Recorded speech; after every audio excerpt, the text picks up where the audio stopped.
the Zepp antenna. Let's go to the board. Okay, so the Zepp antenna, 1909 is the patent date. Hans Begerow, a German chap, came up with the idea, and this is the original patent drawing, or my version of it, and it was basically designed for dirigibles, so ballooning, and eventually it was applied to the Hindenburg.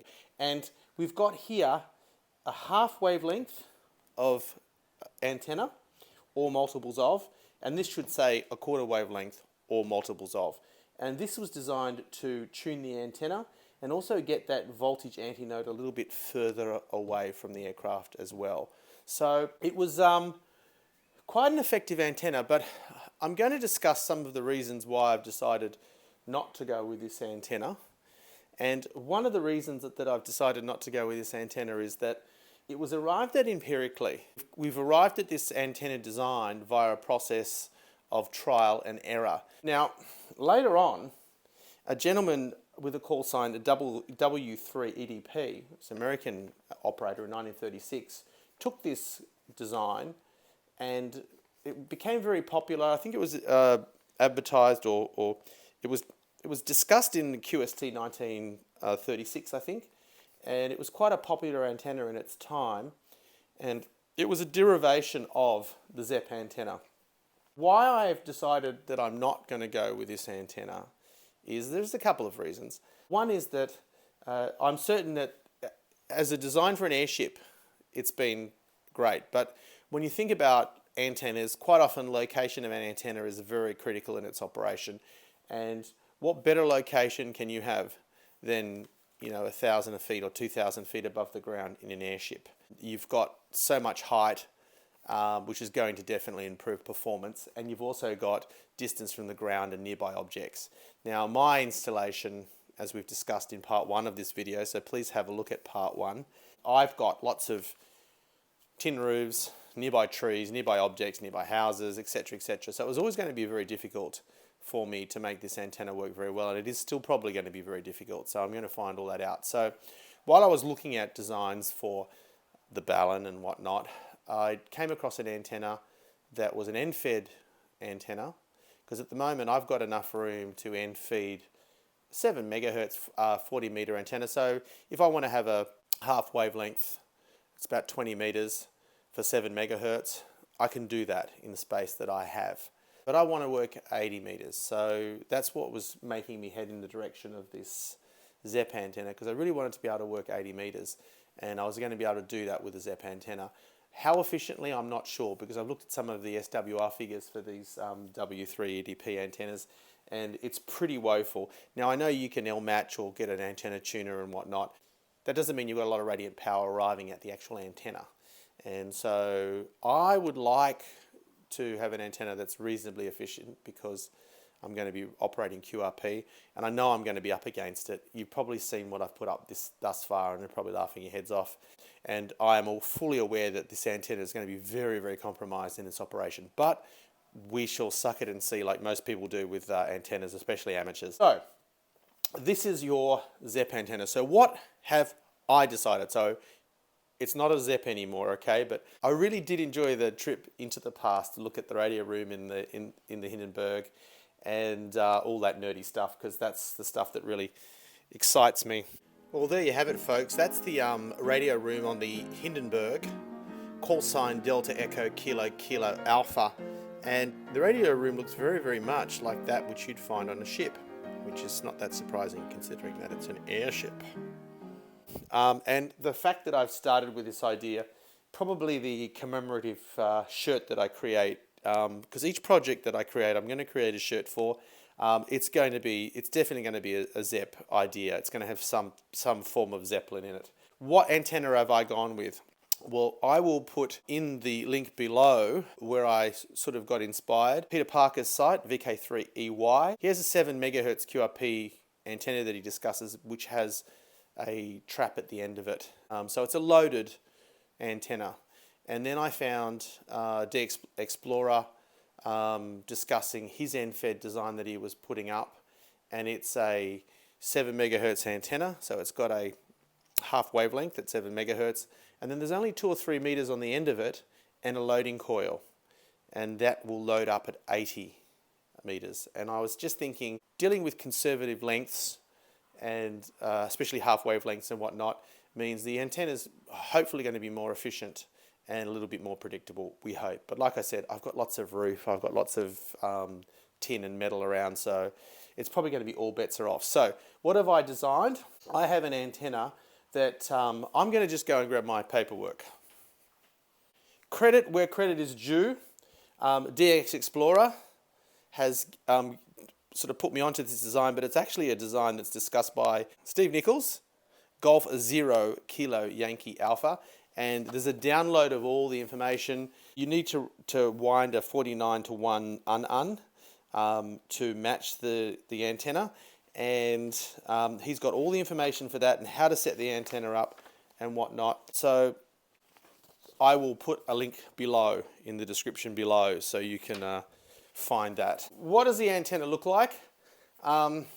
It's basically supported at this end on my ridge cap, and about 3 meters along we have a trap.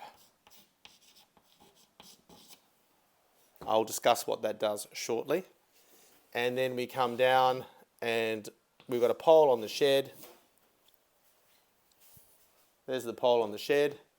And from here we'll have a 49-to-1 un. And what that does is it actually matches the transmitter, because the transmitter finals are normally 50 to 70 ohms, and the end of the antenna, if you're end feeding it, has a very high impedance. It's in the thousands of ohms. So you need to try and match. Now, why do we want to match the impedance of our transmitter to our antenna? Well, I'm not going to go into all the details of power transfer and all that sort of stuff. All I will tell you is that if you want your power to arrive at your antenna, you need to have impedances that match. Okay, when there's an impedance mismatch, power's not getting to your antenna. It's kind of like if we had a tap at this end of the antenna and you've turned the tap right down, so the hose is running up to the, you can imagine a hose running up to the feed point of your antenna. If you don't have a match, it's like having the tap switched off. When you actually match the antenna and the SWR is getting close to 1-to-1, we get more power flowing into the antenna. So that's a really basic discussion of how it works. Now, you might be saying, why do we have a high impedance here when we feed the antenna somewhere else we have a lower impedance? And I will very, very quickly discuss those ideas, because there's a little bit of safety involved with this discussion as well. So I will go into that detail.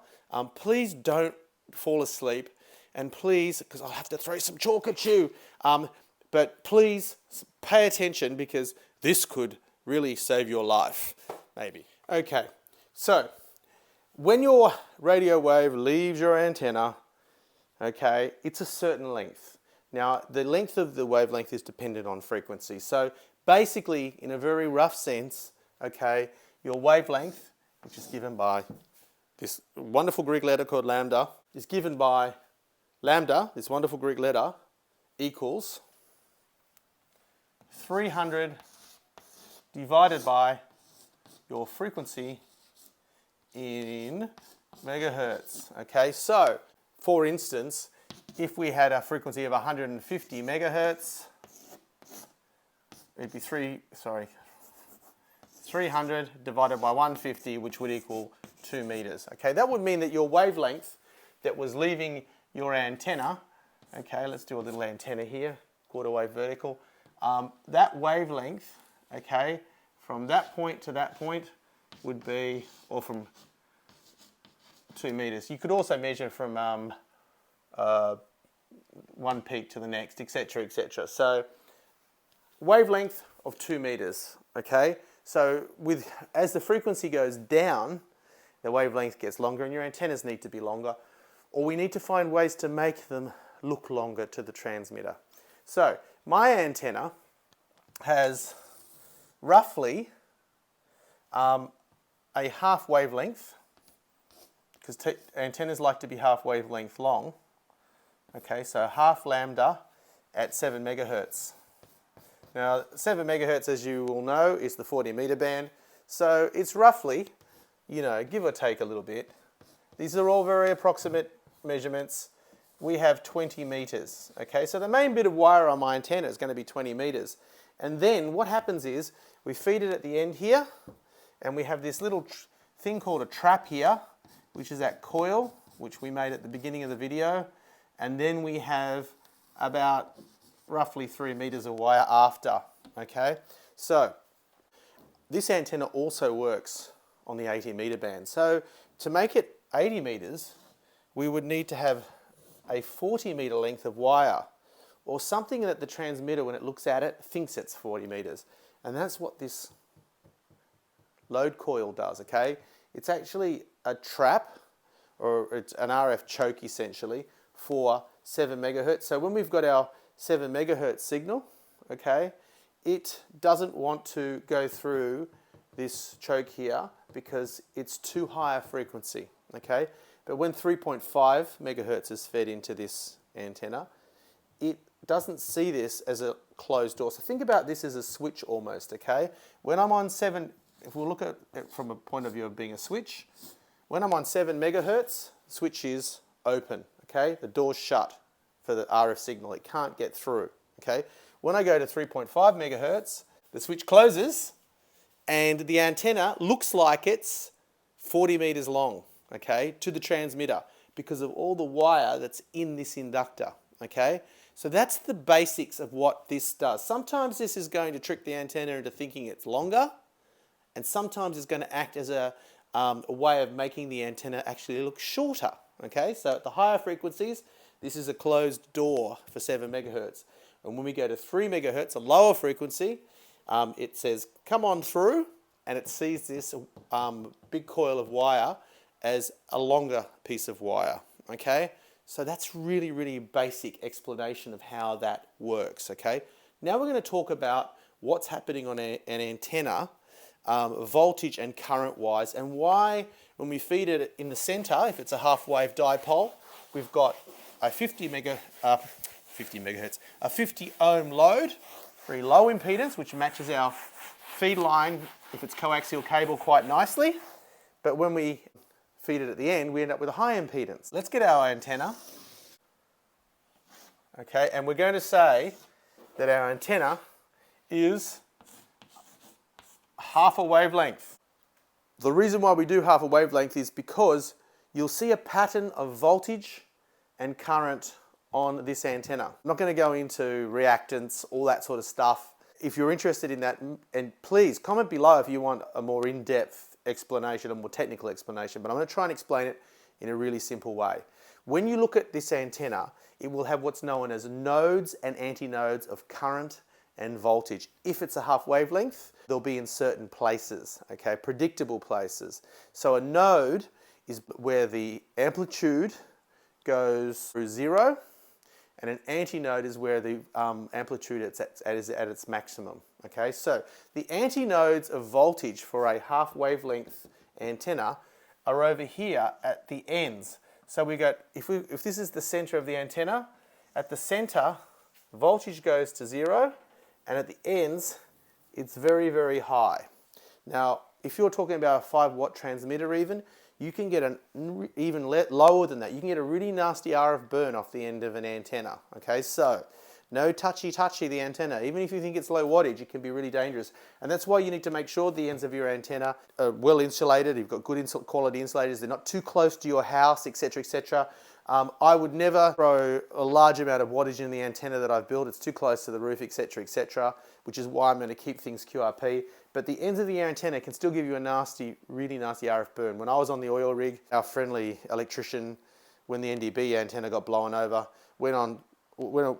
walked around the deck, found an old HF vertical, and put the HF vertical in place of what was originally a medium wave antenna, which looked like it was the same length as the HF vertical that he put in its place, but had a massive loading coil on it, so it would match.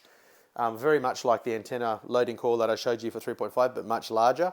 And that way the 100 watt transmitter could match. But because he'd put this HF antenna, we didn't have proper range. Helicopter pilots were complaining. I was going, what's going on? Went outside, realised what he had done, and then I was trying to tweak the antenna. You know, you could not match this antenna, but I was doing my best to try and get it to work at any rate. And at some point in time, I got too close to something that I shouldn't have, and I managed to blast a hole in my thumb and got a really nasty RF burn. I can tell you, it hurt a lot. Antennas, live antennas, just treat them as really dangerous. Don't go near them when they're transmitting. Be mindful of safety, people, because it's only a fun hobby if we don't kill ourselves. And so that is the voltage, okay? So voltage, nodes, okay, at 0, antinodes. You don't have to remember nodes and antinodes. Just remember voltage at the end of the antenna, if it's a half wavelength, is going to be really high. And then the current is highest at the center, and it goes to 0 at the ends. So this is quite strange, the idea that, because in a resistor, your voltage and your current basically follow each other, okay? If the voltage is high, the current's going to be high. If the voltage is low, the current's going to be lower. Weird things happen in antennas because they're a little bit like, they basically mimic a tuned circuit. So if you start to learn about how a tuned circuit works, an LC circuit, I would suggest you learn how an LC circuit works, basics of that, and once you know that, you'll actually be able to understand how an antenna works, okay? Bit of a hint there for you. If I feed the antenna, and it's a half wavelength dipole, and I feed it at the center, we've got a high current and a low voltage. So we know that Ohm's law is V equals IR. So we know that resistance, and a good way of remembering this, guys, you've probably seen this, VIR, okay? The VIR pyramid, I always think of this as like, VIR is Latin for man.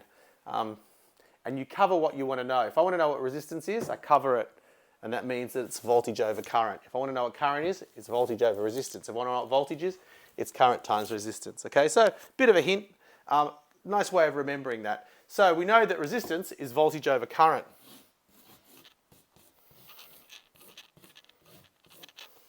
So if we've got a really low voltage and a high current, say we had like, you know, 1 volt and 10 amps, okay?